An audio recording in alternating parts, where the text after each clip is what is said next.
Assalamualaikum warahmatullahi wabarakatuh. Perkenalkan, nama saya Dwi Mutiara. NIM 21101108. Baik, di sini saya akan mempresentasikan proposal penelitian dengan judul faktor-faktor yang mempengaruhi terjadinya kekurangan energi kronik pada ibu hamil.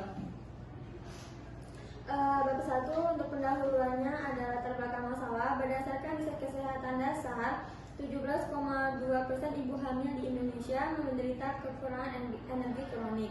Di Indonesia terdapat 3 provinsi dengan jumlah ibu hamil dengan KEK tertinggi di atas 16%, yaitu Maluku, Papua, dan NTT.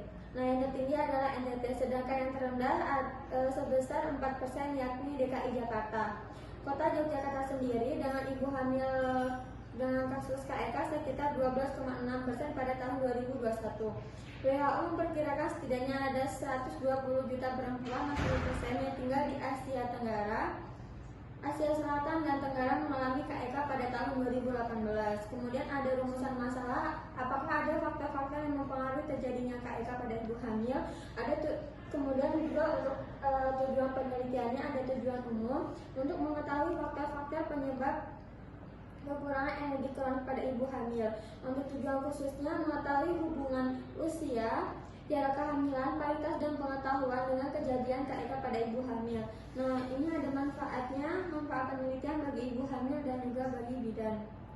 Kemudian ada bab 2 tinjauan pustakanya. Definisi KEK merupakan salah satu permasalahan gizi buruk pada masa kehamilan akibat asupan zat gizi yang tidak seimbang, menyebabkan kekurangan energi yang berkepanjangan sehingga mempengaruhi perkembangan janin serta mempengaruhi kesehatan ibu.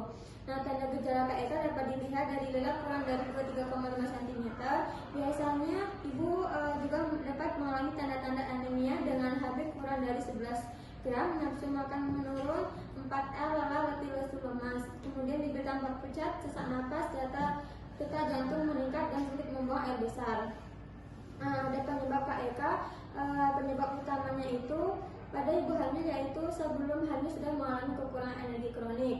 Untuk penyebab langsungnya ada pola makan, penyakit infeksi, pantangan makanan. Penyebab tidak langsungnya ada status ekonomi, pengetahuan, pendidikan, usia ibu, pendapatan, dan paritas. Kemudian dampak KEK. Nah, yang dapat pada ibu itu anemia, pendarahan, komplikasi kelahiran. Pada janin, kelahiran prematur, BBLR. Kemudian pada persalinan, sulit persalinan yang lama dan sulit. Kemudian persalinan prematur, pendarahan pasca persalinan, dan resiko operasi sesar. Kemudian ada pencegahan KEK. Yang pertama, mengkonsumsi makanan bergizi seimbang dengan pola makan yang sehat. 2. Pemberian zat besi dan PMT pada ibu hamil dapat meningkatkan konsentrasi HB. 3. Mengupayakan ibu hamil memeriksa kehamilannya sesering mungkin sejak awal kehamilan, serta menentukan nutrisi yang diperlukan pada ibu hamil. Yang keempat, pemantauan dan pendampingan ibu hamil oleh kader. Nah, faktor yang mempengaruhi terjadinya KEK ada usia, kemudian status ekonomi, jarak kehamilan, paritas, pengetahuan, penyakit infeksi, pekerjaan, pendidikan, dan pendapatan. Kemudian hipotesisnya ada hubungan antara usia, paritas, jarak kehamilan, dan pengetahuan dengan terjadinya KEK pada ibu hamil. Kemudian ada bab 3 metodologi penelitian. Untuk rancangan penelitiannya, jenis penelitiannya penelitian kuantitatif dengan metode penelitian observasional dengan menggunakan rancangan cross-seksional.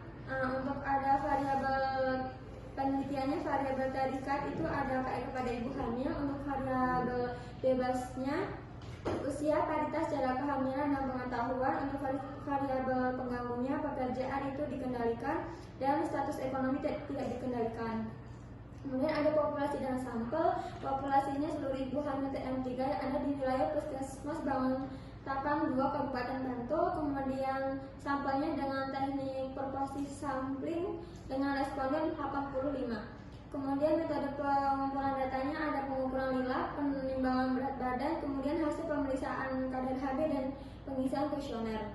Untuk metode pengolahan data ada editing, coding, processing, cleaning. Kemudian untuk analisis data ada analisis univariat, analisis bivariat dengan T-square, kemudian non-parametrik, skala ordinal, dan binominal. Kemudian ada analisis univariat. Sekian terima kasih presentasi untuk proposal penelitiannya. Kurang lebih mohon maaf.